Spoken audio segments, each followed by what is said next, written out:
பட்டளந்த விவகாரம் நீதிமன்றத்தை நாடும் மனுர தரப்பு. வடக்கில் நில ஆக்கிரமிப்பின் எல்லை கற்களாக புத்தர் சிலைகள், சபையில் ரவிகரன் எம்பி ஆவேசம். தப்பிக்க முடியாத இக்கட்டான நிலை ரணிலுக்கு, தீவிரமடையும் பட்டளந்த விவகாரம். ஜனாதிபதி பாதுகாப்பு பிரிவுக்கு சொந்தமான சொகுசு வாகனத்துடன் இருவர் அதிரடி கைது.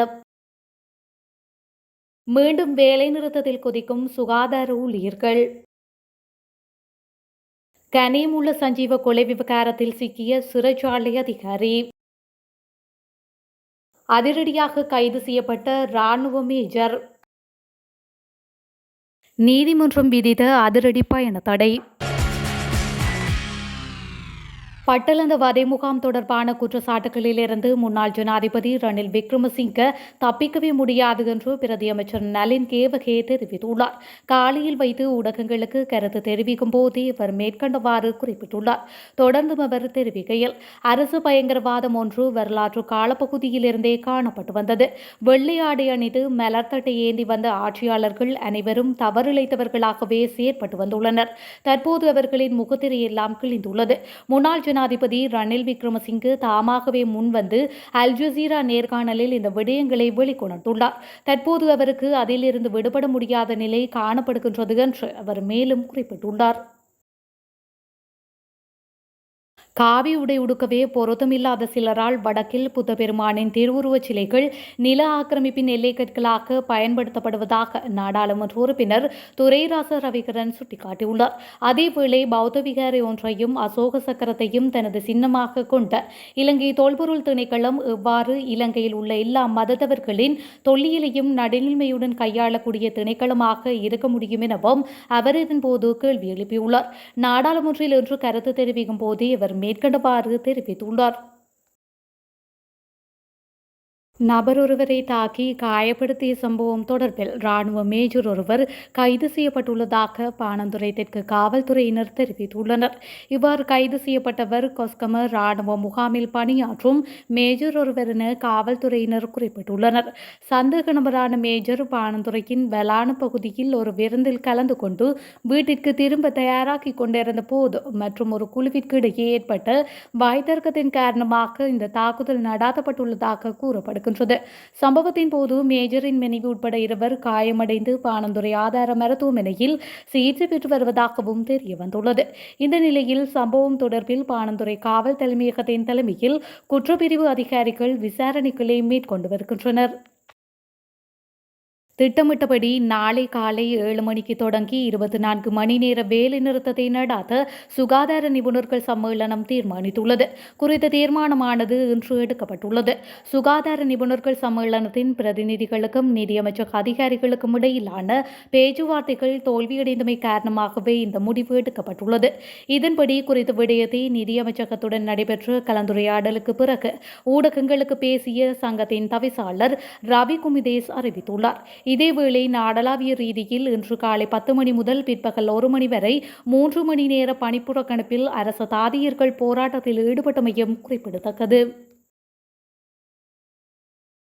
கனியமுள்ள சஞ்சீவ கொலை சம்பவம் தொடர்பாக இன்று கைது செய்யப்பட்ட பூச சிறைச்சாலை அதிகாரியை எதிர்வரும் 21ஆம் தேதி வரை விளக்கமறியலில் வைக்க கொழும்பு நீதிவான் நீதிமன்றம் உத்தரவிட்டுள்ளது. கொழும்பு குற்றப்பிரிவினரால் கைது செய்யப்பட்ட சந்தேக நபர் இன்று கொழும்பு மேலதிக நீதிவான் ஹர்ஷன கொக்குனாவல முன்னிலையில் முற்படுத்தப்பட்டார். சந்தேக நபரை நீதிமன்றத்தில் முன்னிலைப்படுத்திய கொழும்பு குற்றப்பிரிவு அதிகாரிகள் சம்பவம் நடந்த அன்று சந்தேக நபரான கனியமுள்ள சஞ்சீவவை சந்தேக நபரான சிறைச்சாலை அதிகாரி நீதிமன்றத்திற்கு அழைத்து வந்ததாகவும் தெரிவித்துள்ளனர். அதன்படி அவர் கடமை தவறியதால் இந்த குற்றம் நடந்ததா என்பதை கண்டறிய விசாரணை நடாத்தி வருவதாக காவல்துறையினர் நீதிமன்றக்கு அறிவித்துள்ளனர். மேலும் துப்பாக்கி சூடு நடத்தி தப்பி சென்ற சந்தேக நபரை கைது செய்ய சந்தேக நபரான அதிகாரி இந்த நடவடிக்கையும் எடுக்கவில்லை என்பது விசாரணையில் தெரியவந்துள்ளதாகவும் காவல்துறையினர் தெரிவித்துள்ளனர். இவ்வாறானதொரு பின்னணியில் சந்தேக நபரின் தொலைபேசி அழைப்புகளின் பதிவை அழைக்கவும் காவல்துறையினர் நீதிமன்றில் அனுமதி கோரியுள்ளனர். இதன்படி கோரிக்கைகளை ஏற்றுக்கொண்ட நீதிமன்றம் சந்தேக நபரை 21ஆம் தேதி வரை விளக்கமறியலில் வைக்க உத்தரவிட்டுள்ளது. முன்னாள் ராஜாங்க அமைச்சர் பிரசன்ன ரணவீர மற்றும் மேலும் இருவருக்கு பயண தடை விதிக்கப்பட்டுள்ளது. இந்த தடை உத்தரவு இன்று பிறப்பிக்கப்பட்டுள்ளது.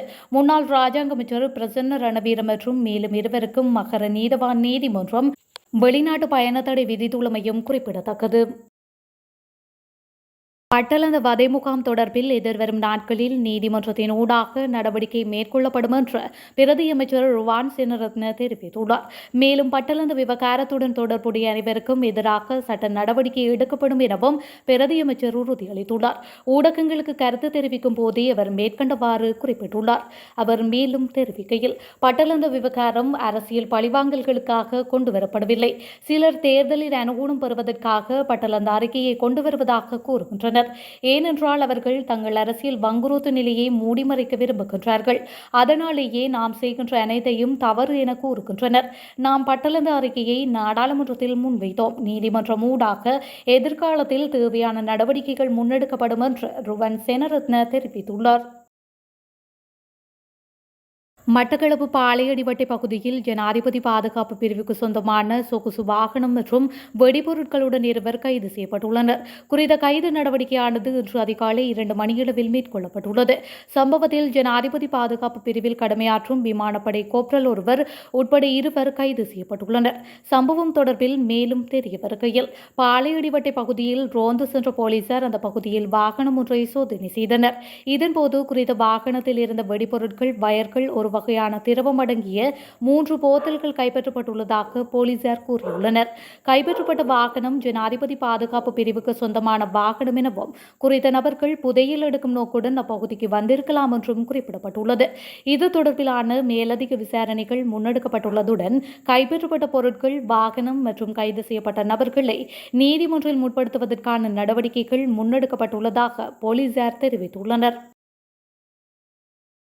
அனுராதபுரம் போதனா வைத்தியசாலையின் பெண் வைத்தியரை பாலியல் வன்கொடுமை செய்த குற்றச்சாட்டில் கைதான சந்தேக நபரை எதிர்வரும் 24ஆம் திகதி வரை விளக்கமறியலில் வைக்குமாறு நீதிமன்றம் உத்தரவிட்டுள்ளது. சந்தேக நபரை இன்று அனுராதபுரம் நீதவான் முன்னிலையில் முன்னிலைப்படுத்திய போது நீதவான் இந்த உத்தரவை பிறப்பித்துள்ளார். சந்தேக நபர் கடந்த 10ஆம் திகதி அனுராதபுரம் போதனா வைத்தியசாலையின் விடுதிக்குள் சட்டவிரோதமாக நுழைந்து பெண் வைத்தியரை கழுத்தில் கத்தியை வைத்து மிரட்டி பாலியல் வன்கொடுமை செய்துள்ளார்.